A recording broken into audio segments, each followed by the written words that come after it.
కావచ్చు నాన్న, కానీ ఎవరో ఏదో అనుకుంటున్నారని అతన్ని ఇబ్బంది పెట్టడం కరెక్ట్ కాదు కదా నాన్న. ఇంట్లో ఉన్న పార్వతమ్మకే మీ ఈడు జోడు బాగుందని అనిపించిందంటే ఇక బయట ఉన్నోళ్ళ పరిస్థితి ఎట్టా ఉంటుందో ఆలోచించు.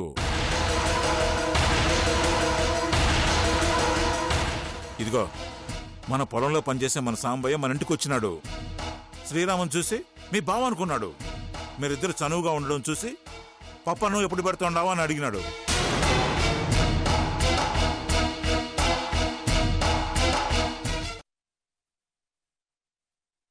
మీరేమి అనుకున్నంటే నాదొక మాట పెద్దయ్య. వైషు అతనితో చనువుగా ఉండడమే మీకు సమస్య అయితే ఇకపై అతనికి సంబంధించిన అన్ని విషయాలు నేను చూసుకుంటాను.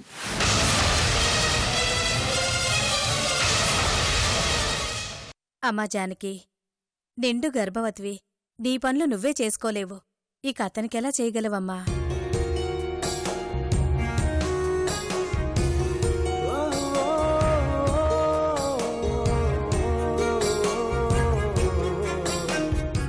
అవును జానకి, శ్రీరామ్ని చూసుకోవటానికి వైషు కాకపోతే ఇక్కడ మేమంతా ఉన్నాం.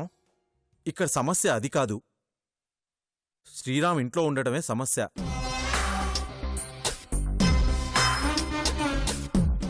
అవునమ్మా, శ్రీరాముని పంపించడం తప్ప వేరే మార్గం నాకు కనిపించడం లేదు.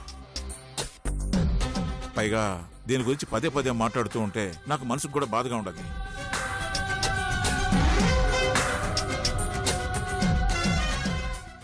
రే చిన్నా, రేపు ఉదయం శ్రీరాముని కర్నూలు దిగబెట్టరా. అట్నే అన్నా.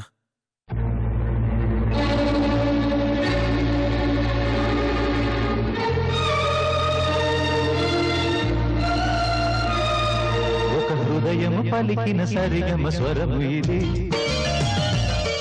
ఎవరాపినాగని సంధ్యారాగమిది. ఒక హృదయము పలికిన సరిగమ స్వరము ఇది, ఎవరాపినాగని సంధ్యారాగమిది. ఓ మేఘమా ఆ నింగిలో ఈ పాటనే వినిపించవే.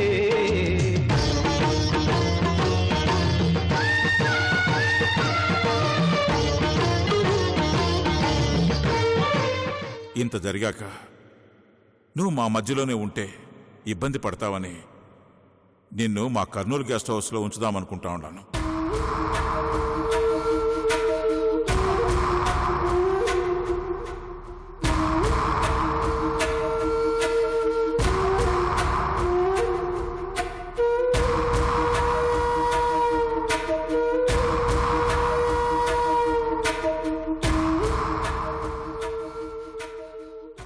తను త్వరగా కోలుకోవాలంటే ప్రశాంతంగా ఉండాలా. ఇక్కడుంటే ప్రశ్నలు అతను వేధిస్తూ ఉంటాయి. ప్రశాంతంగా ఉండలేడు. ఏంటి ఇలా జరిగింది? నేనిప్పుడు ఇక్కడి నుంచి వెళ్ళిపోతే నా గతమేంటో నేనెవ్వరినూ ఎప్పటికీ తెలుసుకోలేను. నా జీవితం ఎప్పటికీ ప్రశ్నలాగే మిగిలిపోతుంది. అలా జరగడానికి వీల్లేదు.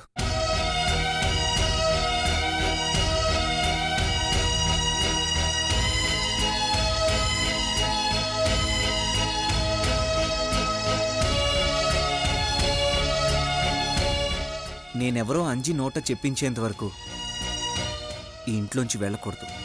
కానీ పెద్దిరెడ్డి గారు నన్ను పంపించేయాలని డిసైడ్ అయిపోయారు. ఇప్పుడు అతన్ని ఆపడం ఎలా ఎలా ఎలా ఎలా?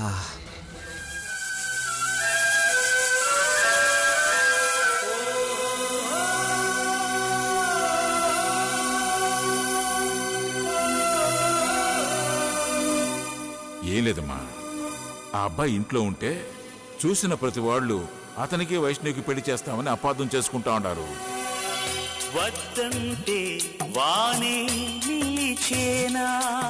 మీరిద్దరు చనువుగా ఉండడం చూసి పప్పను ఎప్పుడు పెడుతుండావా అని అడిగినాడు.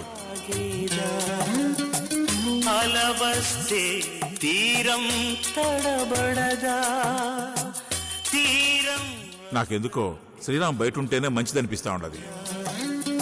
ఏదైనా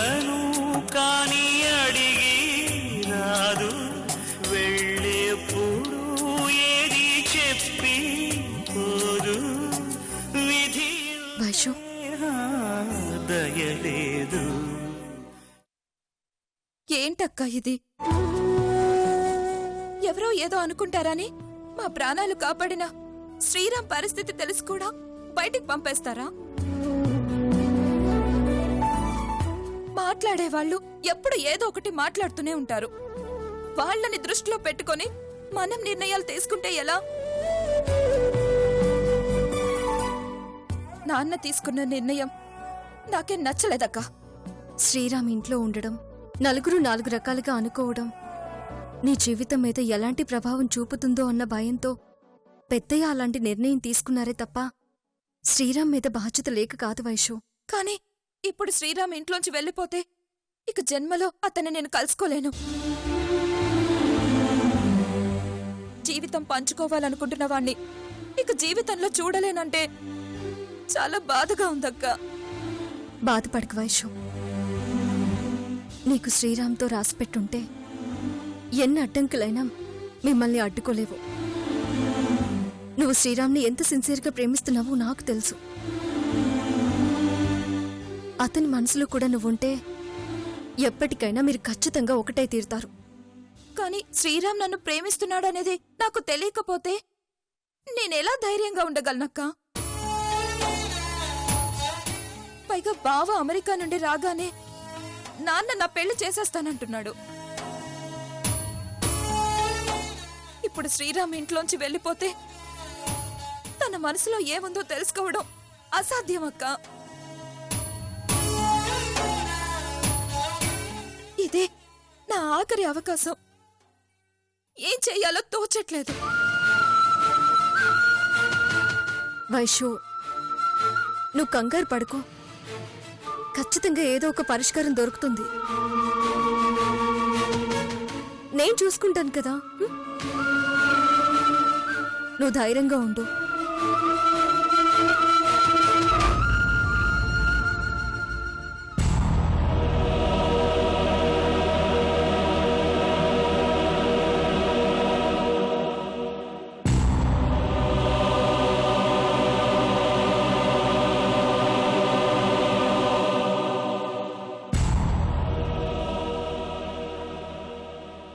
నన్ను క్షమించండి.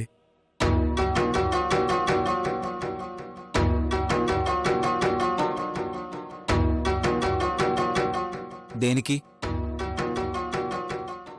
మిమ్మల్ని బయటుంచాలనే ఆలోచన పెద్దవాళ్ళకి కలిగేలా చేసినందుకు.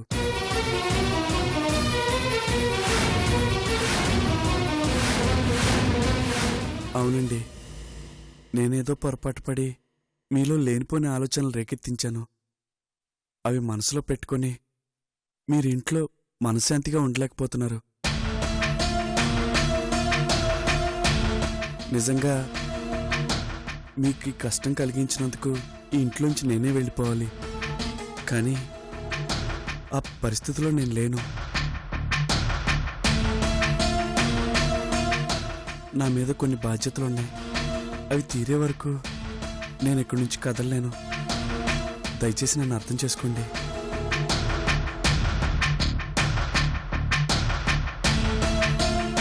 ఇదంతా మంచి కోసమే. నాలో ఏ చెడు ఉద్దేశం లేదు.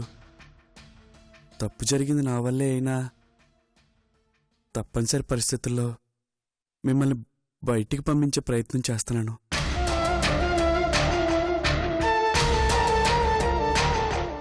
మనసంతా బాధగా ఉంది. అందుకే మిమ్మల్ని క్షమాపణ అడుగుదామని వచ్చాను. మీరెక్కడున్నా బాగుండాలి, ఆరోగ్యంగా ఉండాలి, ఆనందంగా ఉండాలి. ఇక్కడుంటే నా వల్ల మీకు ఇవేమి ఉండవు.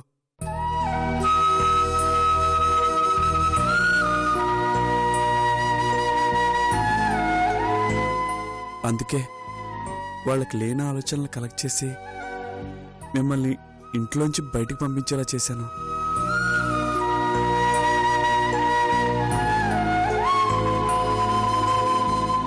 నన్ను క్షమించండి.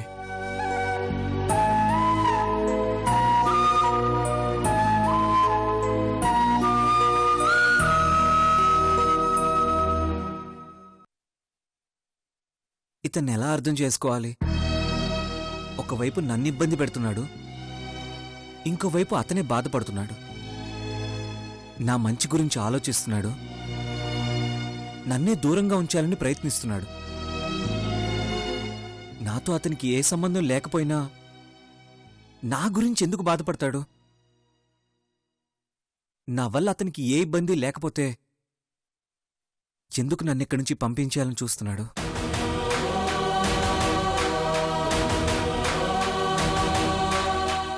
చాలా కన్ఫ్యూజ్ చేస్తున్నాడు.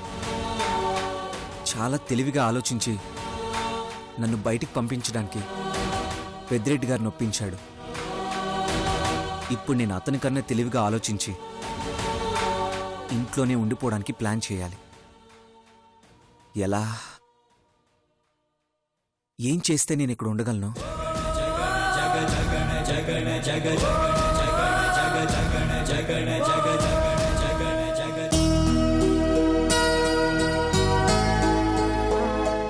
సతే సతే సతే, తలనొప్పిగా ఉంది, కాఫీ తీసుకురారా. సతే,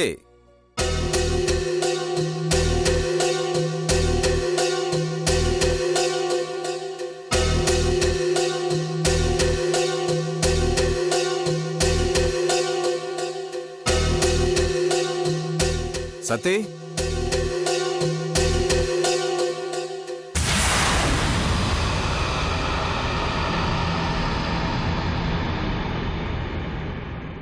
సతే,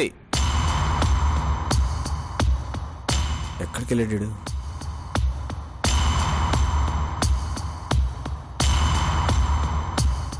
సతే,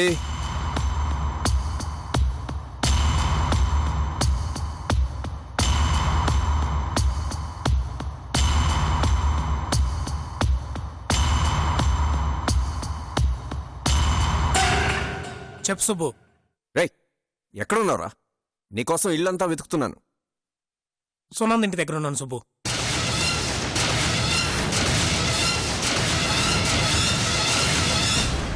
రేయ్, నీకేమన్నా పిచ్చెక్కిందా? అక్కడేం చేస్తున్నావు?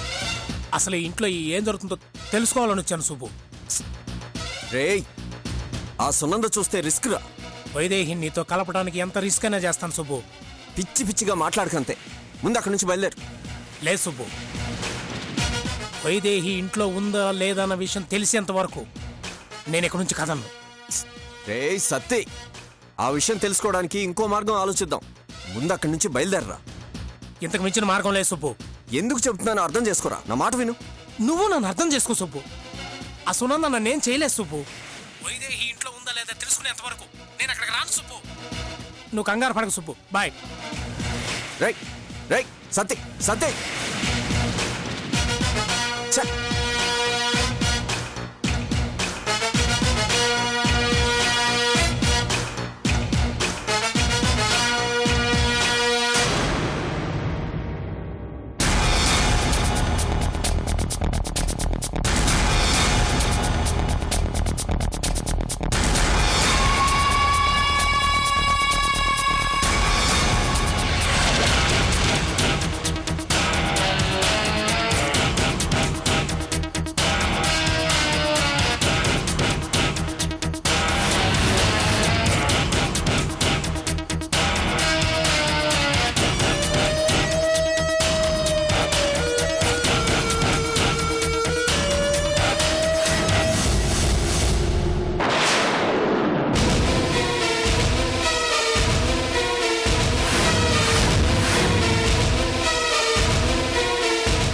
వైదేహి సునంద్ ఇంట్లోనే ఉంటుందన్నమాట.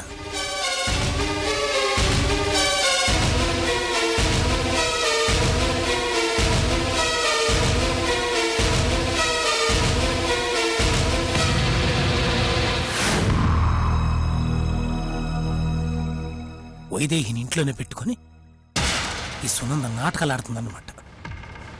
అర్జెంటుగా ఈ విషయాన్ని సుబ్బుతో చెప్పాలి.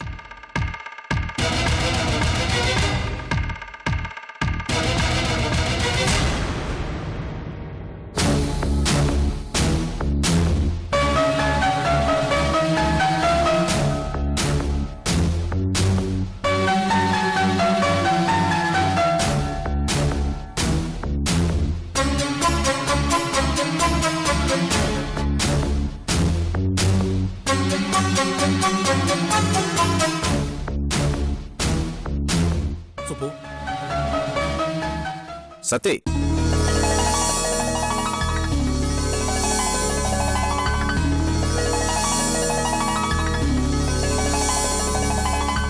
రేయ్, ఎంత కంగారు పడ్డాను తెలుసా? ఇంకెప్పుడు ఇలాంటి పిచ్చి పనులు చేయకు. ఆ సునంద నిన్నేమన్నా చేస్తే నాకు ఇంకెవరున్నారా? సూర్య మన దగ్గర ఉన్నాడని తెలియనంత వరకు ఆ సునంద నన్నేం చేయలేదు సుబ్బు. పోరా. నువ్వేం టెన్షన్ పడకు. అయినా నేను ఎక్కడికి వెళ్ళటం మంచిదేం సుబ్బు. వైదేహి సునంద ఇంట్లోనే ఉంది.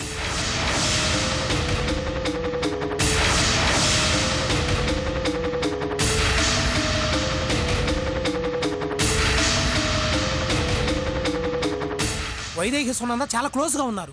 ఎన్నో సంవత్సరాల నుంచి పరిచయం ఉన్న వ్యక్తులకు ప్రవర్తిస్తున్నారు.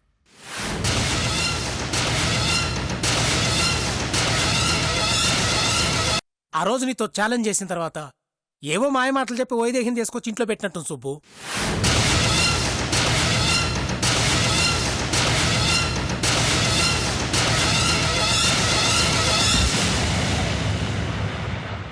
పైగా నిన్ను భయపెట్టడానికి తనని ఇంట్లో కట్టిపడేయకుండా ఇంట్లో పెట్టుకుని స్నేహంగా మెలుగుతుందంటే ఆ సునంద ఏదో పెద్ద స్కెచ్ వేసింది సుబ్బు.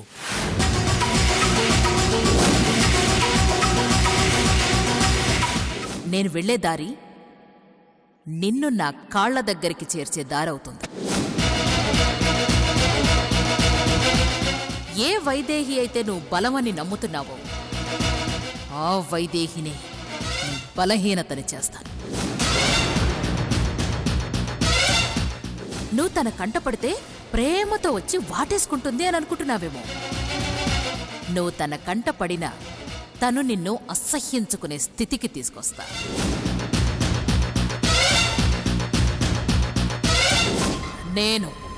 నేను చెప్తే గాని వైదేహి నీ మొహం చూడను అనే పరిస్థితి కల్పిస్తా.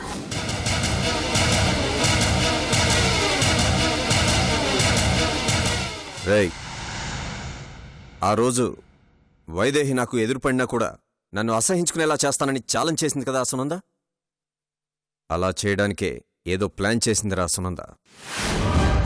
అది చెప్పినంత మాత్రం వైదేహి నమ్మేస్తుందో సుబ్బు? నువ్వేంటో, నీ మనస్తత్వం ఏంటో, నీ వ్యక్తిత్వం ఏంటో తనకు తెలియదా?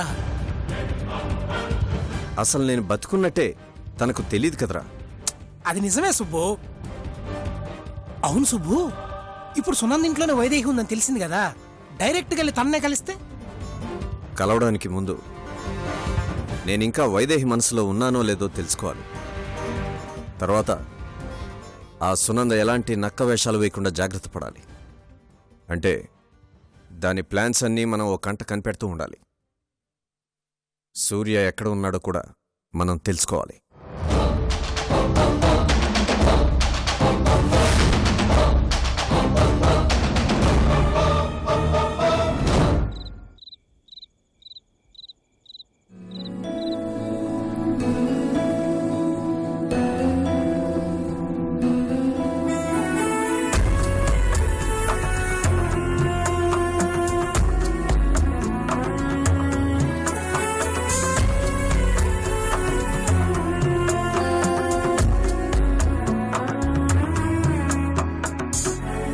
రావైషు.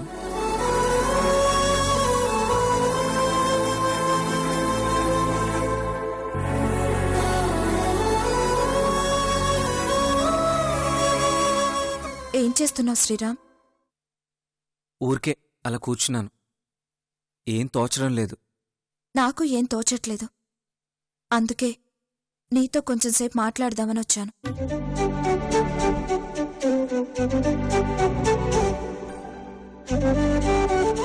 రేపటి నుండి మనకు మాట్లాడుకునే అవకాశం ఎలాగో లేదు కదా. నేను ఇంట్లోంచి అడుగు బయట పెట్టలేను. నువ్వు తిరిగి ఇంటికొచ్చే అవకాశం లేదు. బహుశా మనం కలవడం ఇదే చివరిసారేమో.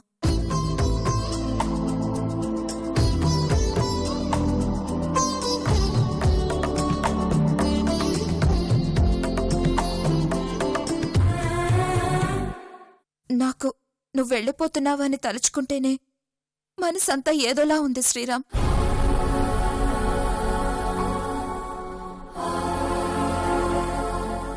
రోజు నీకు టాబ్లెట్స్ ఇవ్వడం, టిఫిన్ పెట్టడం, భోజనం తీసుకురావడం, ఇవన్నీ రోజులో ఒక భాగంగా మారిపోయాయి. రేపటి నుంచి ఏం చెయ్యాలో నాకు తోచడం లేదు. రోజు ఎలా గడుస్తుందో అర్థం కావట్లేదు.